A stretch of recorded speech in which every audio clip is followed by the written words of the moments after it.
Hi, it's Nigel Sarbets, founder of the PR Cavalry and co-founder with Rod Cartwright of the Independent Impact Awards. Here with another interview with one of our winners of 2025, Andy West. As you know, we're interviewing as many winners as we can, asking them the same five questions to get some insight into their life as an independent. So, Andy, before I ask you the first question, I'm going to ask you just to say a little bit about what brought you to the point where you went independent and just describe the kind of work that you do for your clients now. Absolutely, no problem. And thank you for having me on, Pleasure. Nigel. What brought me to being an independent was a realization that after 38 odd years of working agency side, that it was time to do something different on my own. The opportunity arose. It was the right timing, post-COVID, to jump out of agency and start my own advisory firm, West of Centre, which I did in 2021, with a focus on helping other agencies grow. I'm a growth advisor, non-exec director, coach, mentor to a range of different agencies across different sectors, both here in the UK and around the rest of the world. And I'm also now part of the Folgate Advisors Network as well. Okay, thanks, Andy. So, question one of our five is what did it mean to you to be included in the inaugural Independent Impact 50 Awards and why? What did it mean? It was a thrill, to be honest. It's recognition that, must be doing something right as an independent advisor. I think the awards are shine a spotlight on the importance of the independent sector, and to be sort of heralded as one of those, top 50 independent advisors is something that I can be very proud of, and it's something that certainly helped the business in positioning me as somebody that can be trusted and respected. So I was very, very delighted to be part of it. Right. Okay. And what behaviors by clients have most surprised you since going independent, be they positive or not so positive?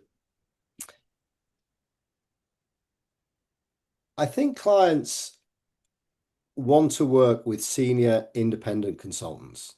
I think, certainly in the area that I work in, which is in growth advisory and board advisory, um, more and more agencies are looking for experienced head on broad shoulders to help them make the decisions that they need to make in order to grow. And I've been very, very pleasantly surprised both by people in my network who've come to me for advice and have been kind enough to trust me with their, advising them on their business, as well as people from outside the network who've got in contact and I've now built relationships with. There seems to be a real desire for senior, experienced counsel. And I think that's the thing that's surprised me most since going independent, and obviously has been a great asset to me, helping me grow my business. Okay. The next question is, imagine you're having lunch, as I'm sure you do often, with the CEOs of the CIPR and the PRCA.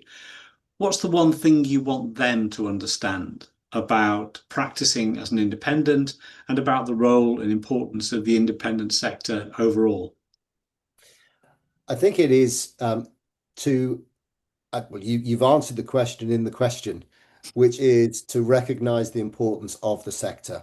This is a sector where an awful lot of very experienced practitioners find themselves operating in, either by choice, as I did, or not by choice, because we're facing an exodus of talent from both agency and in-house teams through redundancy. And I think we're losing an awful lot of experience as a consequence of that. So I would like to see the CIPR and the PRCA lean into this community far more in everything that they do and leverage the experience that is out there. And I think appreciate that life goes on once individuals have left the agency or the in-house world. Okay, thank you. And you meet yourself as you weigh up whether you should go it alone. I think you said it was 2021 when you made the decision. What do you say to Andy of 2021? Why didn't you do it 10 years earlier? No, I think it was the best decision that I've ever made. It's given me freedom. It's been a lot less stressful. It's given me a much better work-life balance. It enables me to focus on the things that I truly enjoy doing, so I don't feel like I'm on the treadmill of agency life. I call it the hamster wheel. I can do what I like doing with people I like working with, and I have the freedom of choice to do it where I want to do it from and when I want to do it. So absolutely, if people have got the ambition to do it, I would say don't leave it too long. Okay, thank you. And then the final question is, what words would you use to sum up your business in the coming 12 months? Uh, I'm optimistic. I'm excited. I'm challenged. And I think we're going to see more change in the next 12 months than we've seen possibly over the last 10 years. And I'm very, very excited about being part of that change. Okay. Andy, thank you. That's been a great pleasure, as always, talking to you. I hope that you will consider entering for next year, as you are entitled to do, and I hope that you will also encourage others to do the same. And until then, thank you again for your comments. You're very welcome. Thanks for having me. Take care.